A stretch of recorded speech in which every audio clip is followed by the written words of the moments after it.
Histoire de EDF, Électricité de France, EDF. Histoire et évolution d'un leader de l'énergie naissance et mission d'EDF1 1946, alors que la France cherche à se reconstruire après la Seconde Guerre mondiale, une loi de nationalisation de l'électricité et du gaz crée Électricité de France, EDF. Cette initiative marque la volonté de centraliser et de structurer un secteur clé pour l'avenir économique et social du pays. EDF est chargé d'assurer l'accès à l'électricité sur tout le territoire, garantissant une fourniture stable, sécurisée et équitable. Dès sa création, EDF devient un pilier de l'économie nationale, portant l'ambition de moderniser les infrastructures énergétiques et de renforcer la souveraineté énergétique de la France. La mission de l'entreprise est claire. Unifier et industrialiser la production étatique, la distribution d'électricité, tout en assurant un service public au service de tous. Les années 1950-1960, la période hydroélectrique. Dans les années 1950, EDF s'attelle à l'exploitation des ressources hydroélectriques pour répondre aux besoins croissants en énergie de la période des 30 Glorieuses. L'entreprise entreprend alors la construction de grands barrages dans les massifs montagneux français, comme ceux de Serre-Ponçon, Tignes et Génissia. Ces infrastructures titanesques répondent aux impératifs de production d'électricité, tout en contribuant à la gestion des ressources hydriques et à la prévention des crues. L'hydroélectricité devient ainsi la première source d'énergie du pays, consolidant la place d'EDF en tant que producteur d'électricité innovant et performant. Les barrages construits à cette époque incarnent les débuts d'une industrialisation contrôlée des ressources naturelles, permettant à la France de s'appuyer sur une énergie décarbonée avant l'heure. Les années 1970, le virage stratégique vers le nucléaire est face. Au premier choc pétrolier en 1973, EDF et le gouvernement français amorcent un tournant décisif, le développement du nucléaire. En 1964, sous l'impulsion du président Valéry Giscard d'Estaing et du Premier ministre Pierre Messmer, la France lance un vaste programme de construction de centrales nucléaires. Ce choix stratégique vise à réduire la dépendance de la France aux énergies fossiles importées, sécurisant ainsi l'approvisionnement énergétique du pays. EDF construit rapidement des centrales nucléaires, notamment à Fessenheim, Chinon, Tricastin et Gravelines. En 1977, la centrale de Fessenheim, premier réacteur à eau pressurisée, entre en service. Grâce à cet engagement massif dans le nucléaire, EDF fait de la France l'un des pays les moins dépendants du pétrole et un pionnier de la production d'électricité décarbonée.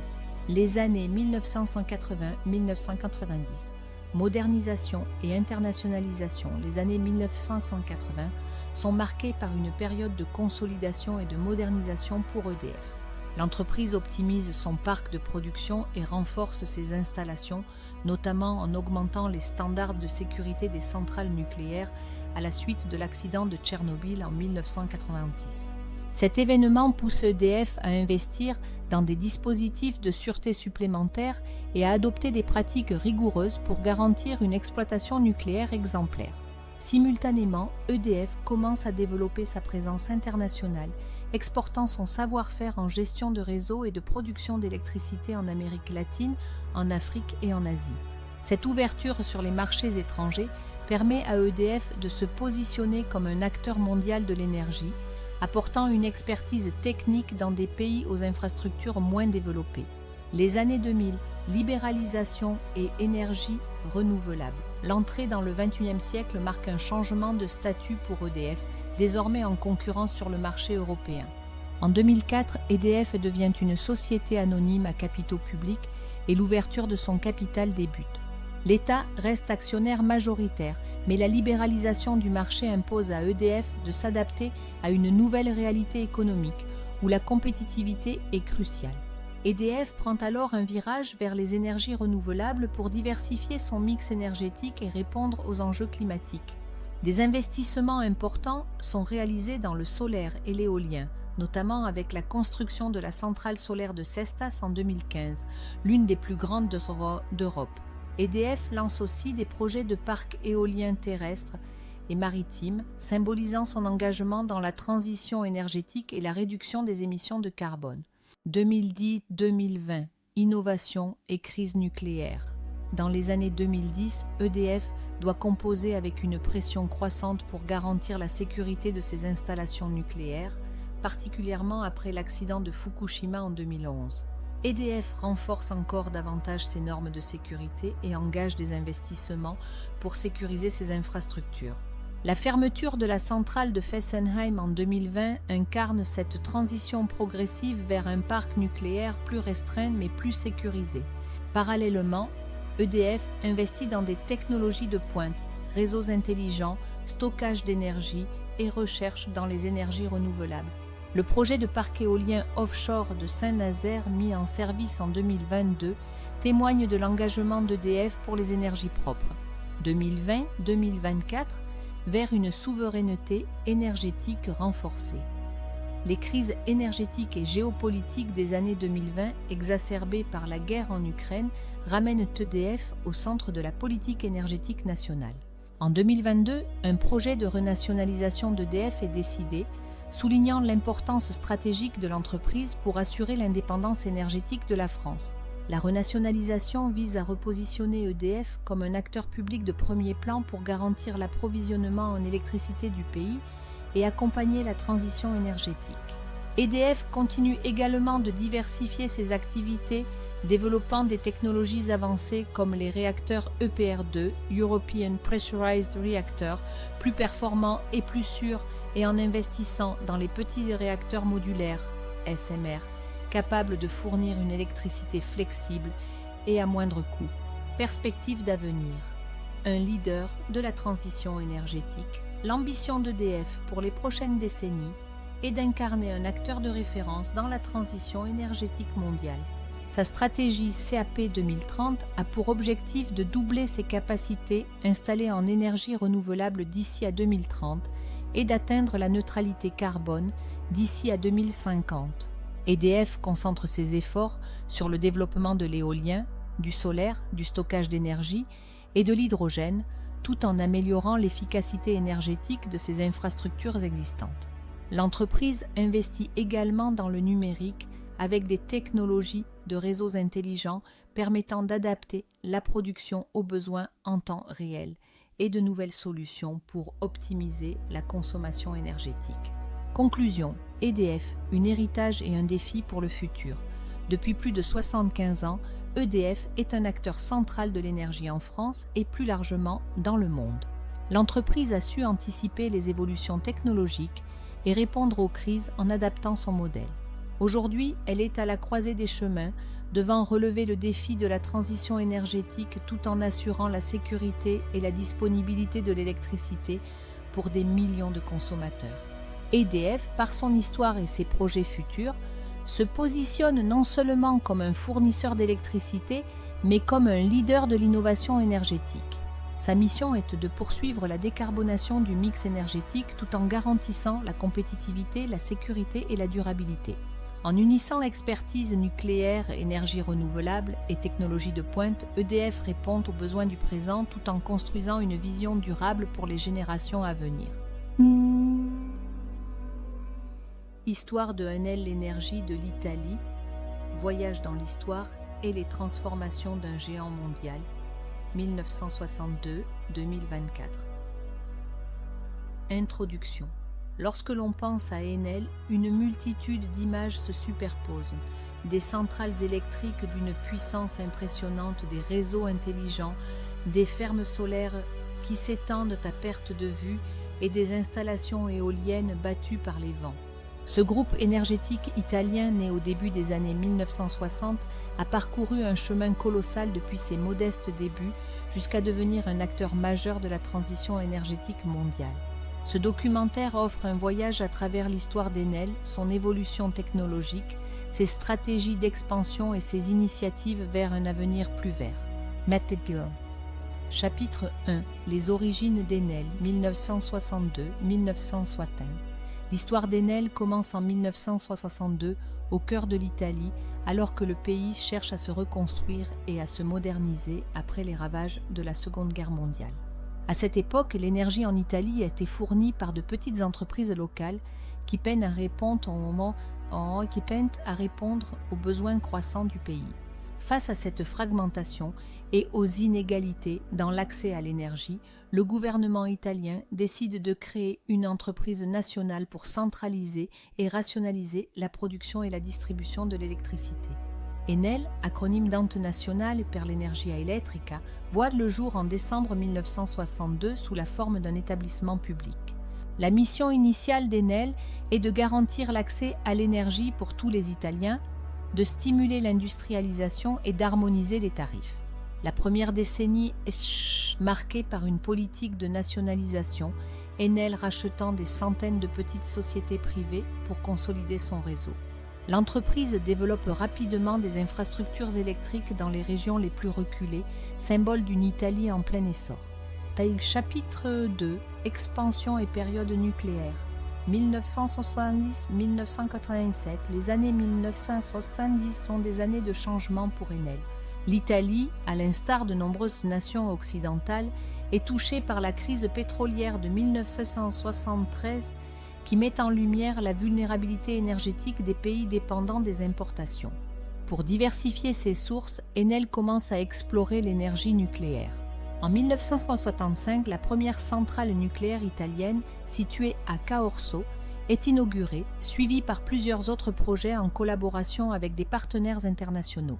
À ce stade, l'énergie nucléaire est vue comme une solution prometteuse pour sécuriser l'indépendance énergétique du pays. Cependant, cette période d'enthousiasme prend un coup d'arrêt avec l'accident de Tchernobyl en 1986 qui provoque un virage dans les opinions publiques européennes. En Italie, le peuple se prononce massivement contre l'énergie nucléaire lors d'un référendum en 1987, forçant Enel à interrompre et à démanteler ses projets nucléaires. Chapitre 3 – Privatisation et transformation. 1990-2000. Les années 1990 marquent une période de libéralisation des marchés énergétiques en Europe. La vague de privatisation pousse Enel, jusqu'alors un monopole d'État, à s'adapter à un environnement de plus en plus concurrentiel. En 1992, Enel devient une société par action, bien que l'État italien en demeure le principal actionnaire. Cette transition marque le début de profondes transformations dans sa stratégie et sa gouvernance. Durant cette décennie, Enel se modernise, diversifie ses activités et investit dans de nouvelles technologies. La société commence également à envisager des partenariats internationaux avec des incursions dans d'autres pays européens et sud-américains. La fin des années 1990 voit Enel se positionner comme un acteur stratégique en Italie, mais aussi comme un futur champion mondial.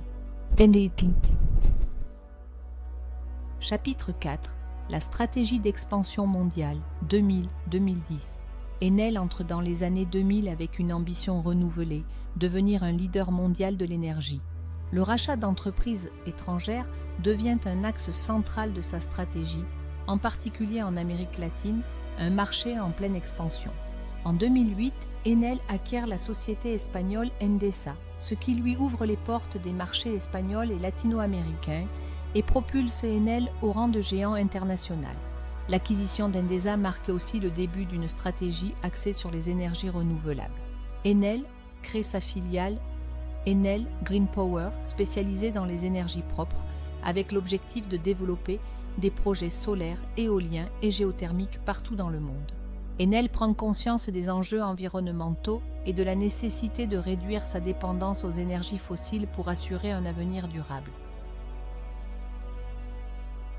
Donc, chapitre 5 – Transition énergétique et engagement pour le climat 2010-2020. La décennie 2010 est celle de la transition énergétique et de l'alignement d'Enel avec les objectifs de l'accord de Paris. Enel adopte des politiques ambitieuses de réduction des émissions de gaz à effet de serre et s'engage à atteindre la neutralité carbone d'ici 2050. Sous la direction de Francesco Starace, Enel Green Power devient un pionnier dans les énergies renouvelables, multipliant les projets solaires et éoliens à travers l'Europe, l'Amérique latine et même aux États-Unis. Les investissements d'Enel dans les technologies de réseau intelligent Smart Grid contribuent également à améliorer l'efficacité énergétique et à encourager une consommation plus responsable. Enel se distingue par son approche holistique, intégrant à la fois la production et la distribution d'énergie verte, le stockage d'énergie et des solutions innovantes pour ses clients. L'entreprise participe à des projets expérimentaux dans les villes intelligentes, Smart Cities, et encourage la mobilité électrique. En 2015, Enel devient la première entreprise au monde à émettre des obligations vertes, soulignant son engagement pour le financement durable. Cette initiative marque un tournant dans l'approche de l'entreprise qui souhaite concilier performance économique et responsabilité environnementale. Chapitre 6, Enel en 2024. Un leader de la transition écologique. En 2024, Enel est reconnu comme un pionnier de la transition écologique et un modèle de responsabilité environnementale. L'entreprise est aujourd'hui présente dans plus de 30 pays, avec une capacité installée en énergie renouvelable qui représente plus de 60% de son portefeuille global. Son empreinte carbone a drastiquement diminué grâce à ses investissements dans le solaire, l'éolien, l'hydroélectricité et la géothermie. Les innovations technologiques sont également au cœur de la stratégie d'Enel en 2024. Enel X, une division de l'entreprise, est dédiée aux solutions de services énergétiques avancées et propose des solutions pour la mobilité électrique, les systèmes de stockage d'énergie et les services d'efficacité énergétique pour les entreprises et les consommateurs. Enel X contribue à transformer le paysage urbain et à promouvoir un modèle de ville durable. Ses conclusions. Enel, une modèle d'avenir. Le parcours d'Enel illustre parfaitement comment une entreprise peut évoluer pour relever les défis contemporains. D'une entreprise publique nationale axée sur le charbon et l'énergie nucléaire, Enel est devenu un leader mondial dans les énergies renouvelables et l'innovation technologique. Sa capacité à anticiper les tendances et à intégrer les impératifs de durabilité dans son modèle d'affaires en fait une référence dans le secteur de l'énergie. Alors qu'Enel continue de s'engager pour la neutralité carbone et le développement de nouvelles technologies, son histoire inspire et rappelle l'importance de la responsabilité collective. En 2024, l'Italie peut être fière de voir Enel porter ses valeurs et son savoir-faire à travers le monde, pour un avenir où l'énergie est à la fois accessible, propre et durable. Histoire de E.ON, l'ascension d'un géant énergétique, de la naissance d'une vision à la révolution de l'énergie renouvelable. Introduction. À l'aube du XXIe siècle, l'humanité est confrontée à des choix de plus en plus critiques quant à son avenir énergétique. De ces choix dépend non seulement la viabilité écologique de notre planète, mais aussi l'équilibre des pouvoirs économiques et politiques dans le monde. C'est dans ce contexte en perpétuelle mutation que E.ON, une société de services publics basée en Allemagne, a su émerger comme un acteur incontournable. Ce documentaire retrace l'ascension de l'entreprise depuis ses premières années jusqu'en 2024, dévoilant les défis, les transformations et les innovations qui ont façonné son parcours. C'est chapitre 1, les origines 2000-2004. En 2000, deux entreprises allemandes, Veba et Viag, fusionnent pour former E.ON AG en s'affirmant comme une entreprise de services énergétiques de premier plan en Europe. À cette époque, le secteur énergétique européen connaît une vague de privatisation et de consolidation, poussée par des directives de l'Union européenne favorisant la concurrence et la déréglementation. E.ON est donc dans un climat de concurrence intense et d'opportunités de croissance rapide. Dès ses débuts, E.ON se lance dans une stratégie d'acquisition agressive pour asseoir sa présence à l'échelle européenne. En Allemagne, en Scandinavie et même au Royaume-Uni, l'entreprise rachète des actifs énergétiques et acquiert des parts de marché. La diversification devient alors un maître mot. Gaz, électricité, charbon, E.ON souhaite contrôler chaque facette du secteur. Les premiers succès ne tardent pas à se faire sentir, avec une croissance impressionnante des revenus et une augmentation de la capitalisation boursière. Chapitre 2, expansion et consolidation 2005-2010. Le milieu des années 2000 marque une période de forte expansion pour E.ON. L'entreprise se lance dans des projets d'envergure et pénètre de nouveaux marchés en Europe de l'Est et en Russie, notamment en investissant massivement dans le gaz naturel.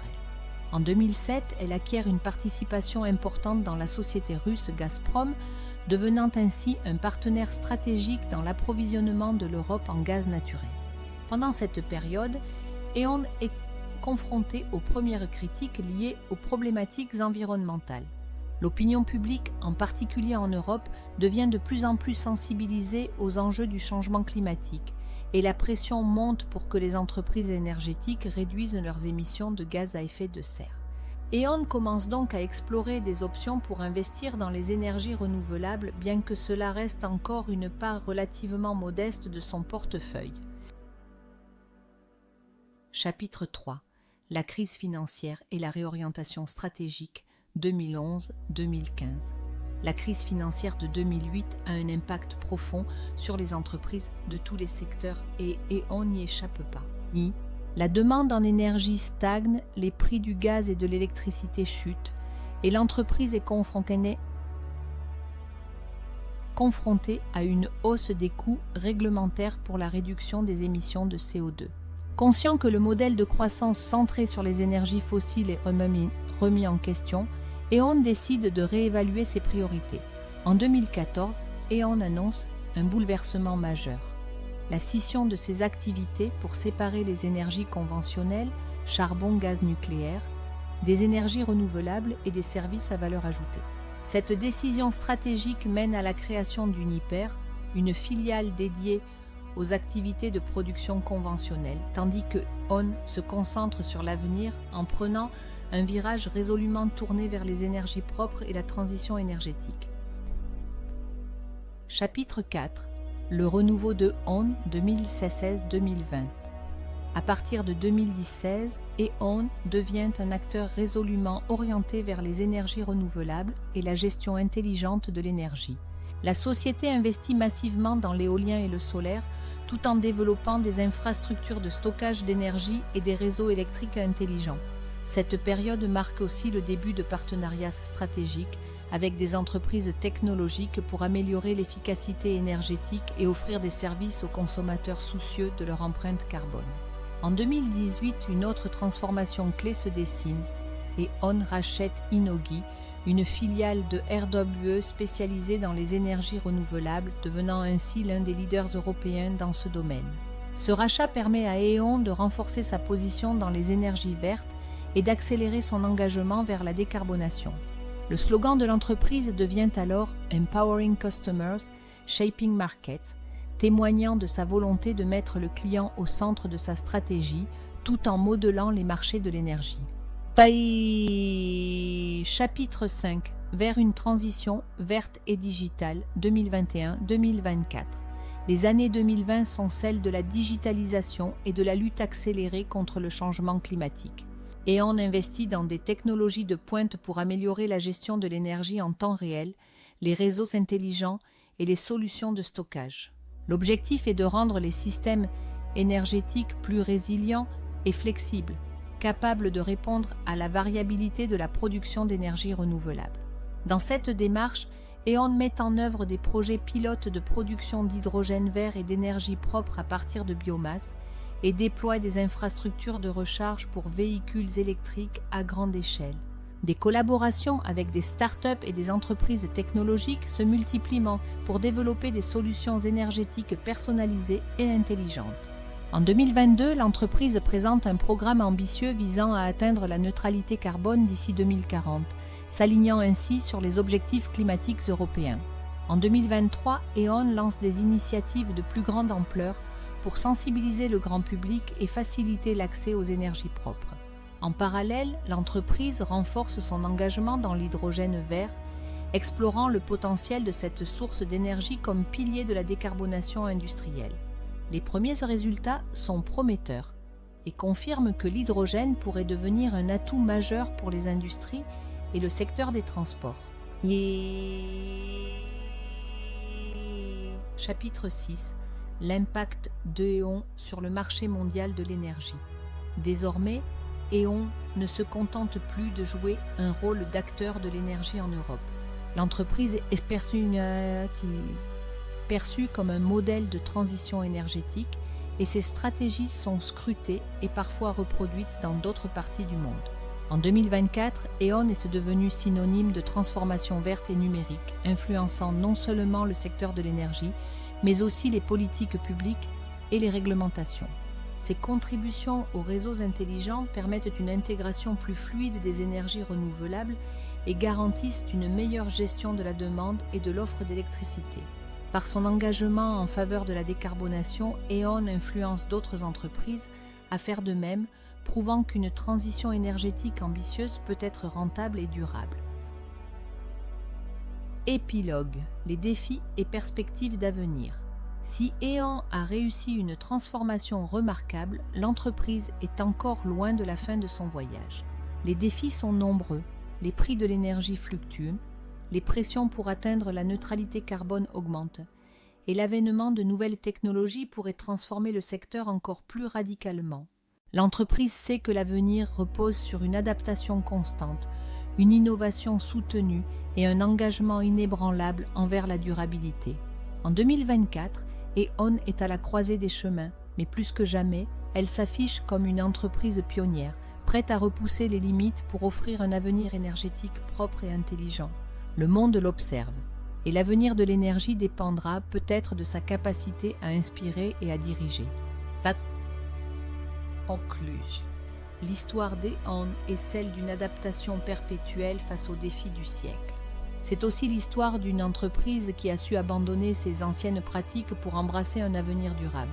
Au cœur de cette transformation se trouve une volonté inébranlable de créer un impact positif sur l'environnement et de s'ériger en modèle pour le secteur énergétique mondial. Alors que l'humanité s'interroge sur les solutions énergétiques de demain, E.ON nous rappelle qu'un futur propre et durable n'est pas seulement un idéal, il est en train de devenir une réalité. Mises à jour régulières, reste à jour avec les dernières tendances et nouveautés.